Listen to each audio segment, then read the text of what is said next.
Hello दोस्तों, नमस्कार। SM किसी चैनल में मैं आप सब लोगों का दिल से बहुत बहुत स्वागत करता हूं। दोस्तों, इस वीडियो में हम लोग बात करने वाले अगेन एक ही कंपनी के बारे में।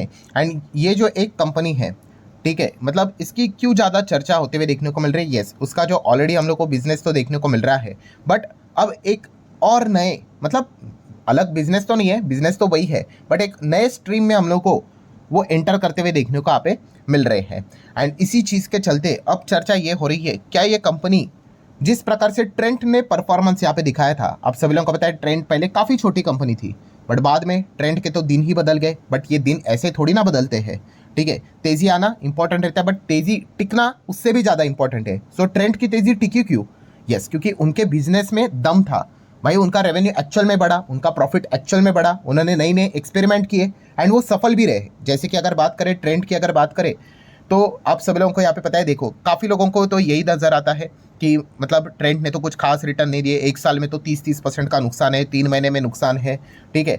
बट ये तो हो गई शॉर्ट टर्म की बात। अगर हम लॉन्ग टर्म की बात करें तो आप खुद देख सकते हो ट्रेंड का परफॉर्मेंस क्या रहा था। 2 साल पहले जिन्होंने निवेश किया 150% कमा लिया, 3 साल जिन्होंने यहाँ पे होल्ड करके मतलब कमाया है, आप देख सकते हो यहाँ पे 250% से ज़्यादा, 4 साल वाले 430, देन 5 साल वाले आई होप इट्स विजिबल 630% के रिटर्न, मतलब 6-7 गुना पैसा यहाँ पे करके दिया हुआ है। एंड होता यही है कि पास्ट रिटर्न्स देखकर काफ़ी लोग ये सोचते हैं कि हमें भी क्विक रिटर्न्स मिल जाएंगे, ठीक है। तो ऐसा तो होता है नहीं, आप सभी लोगों को यहाँ पे पता ही है। बट फिर भी ये सक्सेस मिली कैसे ट्रेंड को, तो उसके पीछे का रीज़न आप सभी लोगों को यहाँ पे पता है। इस सक्सेस के पीछे का रीज़न, वेस्ट साइड तो इनका पहला ब्रांड था, बट यस जूडियो ने इनके दिन बदल दिए, ठीक है।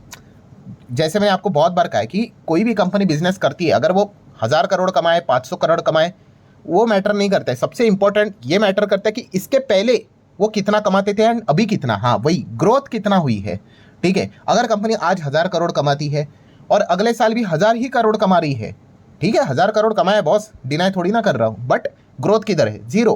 पहले भी 1000, अभी भी 1000। बट अगर कोई कंपनी 1 करोड़ कमाती है और अगले साल वो 2 करोड़ कमाती है, तो भाई डबल ग्रोथ हो गई उस कंपनी की, तो वो स्टॉक भागेगा, ठीक है। ये चीज़ समझना बहुत इंपॉर्टेंट चीज़ होती है।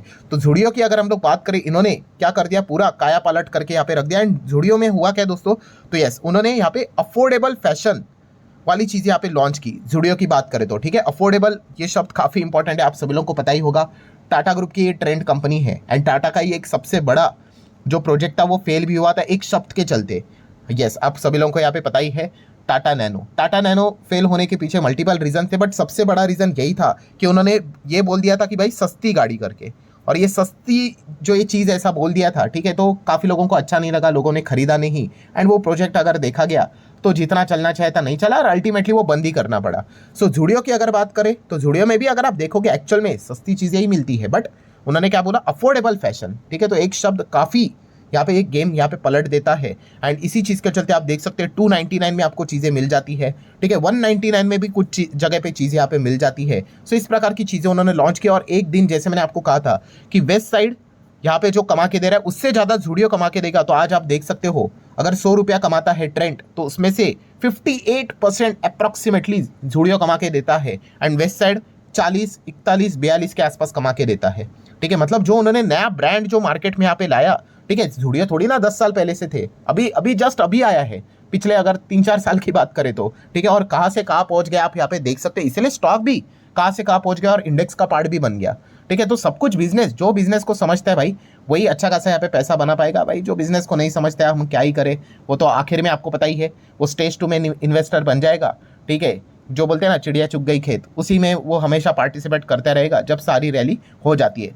तो अब इनका नेक्स्ट प्लान भी क्या रहा, किसका, ट्रेंड की अगर हम लोग यहाँ पे बात कर ले तो इनका नेक्स्ट टारगेट अभी क्या है, जेनजी, ठीक है। मैं ट्रेंड की बात कर रहा हूँ, यस टाटा ग्रुप की यहाँ पे मैं बात कर रहा हूँ। पहले आपको समझ में आना चाहिए कि चीज़ें चल क्या रही है, तो ही आपको मतलब बोलते हैं ना पूरी पिक्चर समझ में यहाँ पे आएगी। बीच में ही पिक्चर देखोगे एंड समझने की कोशिश करोगे कि कंक्लूजन के आखिर में हुआ क्या है, तो कुछ समझ में नहीं आएगा। सो ट्रेंड की अगर आप बात करें तो ट्रेंड अब क्या कर रहे हैं दोस्तों, जेनजी को टारगेट कर रहा है, ठीक है। और हमारे देश में जेनजी कितने, 6 करोड़ के आसपास जो चीज़ें यहाँ पे खरीदते हैं। अच्छा, जेनजी मतलब कौन? तो आप सभी लोगों को यहाँ पे पता ही है कि जिनका बर्थ ईयर 1997 से लेके 2012 तक हम लोग को देखने को यहाँ पे मिल चुका है, उनको यहाँ पे जेनजी बोला जाता है, ठीक है। अलग अलग कैटेगरी होते हैं, ठीक है। अगर 2025 के हिसाब से जिनका एज, मतलब आज जिनका एज 13 से लेके 28 तक है, वो जेनजी कैटेगरी में आते हैं, ठीक है। अगर यहाँ पे अगर हम 1981 से लेके 1996 की बात करें, उसमें अगर कोई बॉर्न हुआ है, ठीक है, उनको मिलेनियल्स यहाँ पे बोला जाता है। मतलब 2025 में अगर बात करें जिनकी उम्र 29 से लेके 44 है तो मिलेनियल्स है। तो आप बोलोगे सर इसका क्या फ़र्क पड़ता है? अरे भाई फ़र्क पड़ता है, क्योंकि हर एक जो जनरेशन होती है दोस्तों, उसका टेस्ट, प्रेफरेंसेस, चीज़ें खरीदने का, ठीक है, चीज़ों को देखने का, स्पेंडिंग करने से रिलेटेड सारी चीज़ें, ठीक है, सब कुछ अलग होता है। ठीक है, तो कंपनियां भी जो बिजनेस चलती है भाई उसी हिसाब से चीज़ों को टारगेट करती है। ठीक है, अगर आप एकदम 90s के ज़माने के लोगों की अगर बात कर ले, मतलब 90s 50 60 बॉर्न वालों की अगर बात कर ले, और अभी के लोगों की बात कर ले, जेनजी की अगर बात कर ले, तो उनके टेस्ट प्रेफरेंसेस में बदलाव अलग अलग अलग चीज़ें होंगी कि नहीं? ऑब्वियसली अलग अलग चीज़ें होंगी। तो कंपनी भी उसी प्रकार से प्रोडक्ट बनाती है भाई। ठीक है, अगर आप यहाँ पे कोई चीज़ बनाओगे जो 1950 में अगर कोई बॉर्न हुआ है, 1950 1960 में, और अगर वही प्रोडक्ट अगर आप यहाँ पे उस इंसान को दे रहे हो जो 2010 में, या मतलब 2010 में मतलब 2010 2012 जेनजी है, उसको अगर आप दोगे तो क्या वो चीज़ वो खरीदेगा? Most probably not. तो ये चीज़ें कंपनियां हमेशा देखती है, क्योंकि टेस्ट प्रेफरेंसेस अलग अलग होते हैं। ठीक है, तो इसीलिए ये पॉइंट्स जानना भी उतना इंपॉर्टेंट होता है। एंड अगर हम जेनजी की बात कर ले बिजनेस पॉइंट ऑफ व्यू से, तो आप यहाँ पे देख सकते हो दोस्तों इनका स्पेंडिंग प्रायोरिटी। ठीक है, अगर मिलेनियल्स की अगर हम लोग बात कर ले, अभी जैसे मैंने आप लोगों को बताया, ठीक है, कि अगर आप इसमें आते हो तो इनका जो स्पेंडिंग प्रायोरिटी क्या होता है भाई, इन्वेस्ट के हिसाब से, ब्यूटी फिटनेस के हिसाब से चीज़ें देखने को मिल जाती है। जेनजी की बात करें फैशन, ठीक है, पर्सनल केयर, टेक्नोलॉजी, उसमें उन लोगों का ज़्यादा हम लोग को फोकस देखने को यहाँ पे मिल जाता है। देन शॉपिंग की अगर चैनल्स की बात कर ले, तो जो मिलेनियल्स है वो यहाँ पे ऑनलाइन भी एंड फिजिकल स्टोर में भी जाते हैं। ये खास करके जेनजी जो होते हैं वो मोबाइल से ही शॉपिंग करना, सोशल मीडिया की बात कर ले, कॉमर्स की अगर बात कर ले, वहाँ से ही शॉपिंग करना पसंद यहाँ पे करते हैं। इम्पल्सिंग बाइंग, इम्पल्सिंग मतलब फटाफट फटाफट बाइंग, तो थोड़ा सा यहाँ पे मॉडरेट रहता है इन लोगों का। जेनजी एकदम हायर लेवल पे, अभी कोई चीज़ देख ली फटाक से खरीद लेंगे। ठीक है, इतना फास्ट वो बाइंग करते हुए देखने को यहाँ पे मिल जाते हैं। ठीक है, देन पेमेंट प्रेफरेंसेस की भी अगर बात कर ले तो debit card, then mobile payment, ठीक है, then BNPL, buy now pay later, फटाफट लोन के ऊपर भी चीज़ें यहाँ पे उठा लेते हैं। इतना फास्ट वो चीज़ें यहाँ पे करते हैं। ठीक है, ये मैं आप लोगों को क्यों बता रहा हूँ, क्योंकि अब कंपनियां क्या कर रही है भाई, जेनजीज को टारगेट करते हुए देखने को यहाँ पे मिल रहा है, क्योंकि इनसे फटाफट पैसा यहाँ पे कमाया जाता है। और ट्रेंड भी अभी क्या कर रहा है, इस स्पेस में हम लोग को एंटर करते हुए देखने को मिल चुका है। कैसे? तो उन्होंने जेनजी से रिलेटेड अब एक नया ब्रांड यहाँ पे लॉन्च किया है, जो कि आप सभी लोगों को पता है, बर्न टोस्ट करके। यस, सो ये जो ब्रांड हम लोग को जो देखने को यहाँ पे मिल रहा है, ये खास करके जैसे मैंने अभी आप लोगों को यहाँ पे बताया, ये नया फैशनेबल डिज़ाइन वाली चीज़ें आपको देखने को मिलेगी, जो कि dynamic expressive for the youth. ठीक है, यूथ के लिए हम लोग को देखने को यहाँ पे मिलने वाली है। ठीक है, मतलब ये जेनजीज को टारगेट करते हुए देखने को मिले। सिमिलर वे इसी प्रकार की कोशिश रिलायंस रिटेल ने भी यहाँ पे की है, जैसे कि योस्ता करके उनका ब्रांड देखने को मिल जाता है। ठीक है, सस्ते दाम में वो भी चीज़ें लाने की कोशिश यहाँ पे करते हैं, आप सभी लोगों को पता होगा। ईशा अंबानी की ये कंपनी देखने को मिल जाती है। सिमिलर वे शॉपर स्टॉप की अगर हम लोग यहाँ पे बात करें तो इनका भी, इंट्यून की अगर बात कर ले, इस प्रकार का ब्रांड हम लोग को देखने को यहाँ पे मिल जाता है। ठीक है, तो अल्टीमेटली दोस्तों जो एक कंपनी वीडियो के शुरुआत में मैंने आप लोगों को बताया था कि वो भी अभी क्या कर रही है, इस सेगमेंट में हम लोग को एंटर करते हुए देखने को मिलेगी, और उस कंपनी का नाम है दोस्तों Aditya Birla fashion retail. Yes, Aditya Birla fashion retail की अगर हम लोग यहाँ पे बात कर ले तो वो भी अभी क्या करेंगे, जेनजी को टारगेट करने के लिए मार्केट में उतरते हुए देखने को मिले। ऑलरेडी इनका फैशन को लेकर, कपड़ों को लेकर इतने सारे ब्रांड्स, प्रोडक्ट्स हम लोग को देखने को मिल ही जाते हैं। आप सब लोगों को पता है, एलन सोनी, पीटर इंग्लैंड की अगर बात कर ले, ठीक है, ऐसे बहुत सारे आप लोगों को ब्रांड्स इनके देखने को यहाँ पे मिल जाते हैं, वैन हुसैन करके। सो अब ये क्या कर रहे हैं दोस्तों, तो ABFRFL की अगर बात कर ले, ठीक है, लॉन्चेस OWND ओन करके हम लोगों को नया ब्रांड वो लॉन्च करते हुए देखने को मिला। और इसका पर्पस क्या है, फोकस क्या, a new brand build for the Gen Z.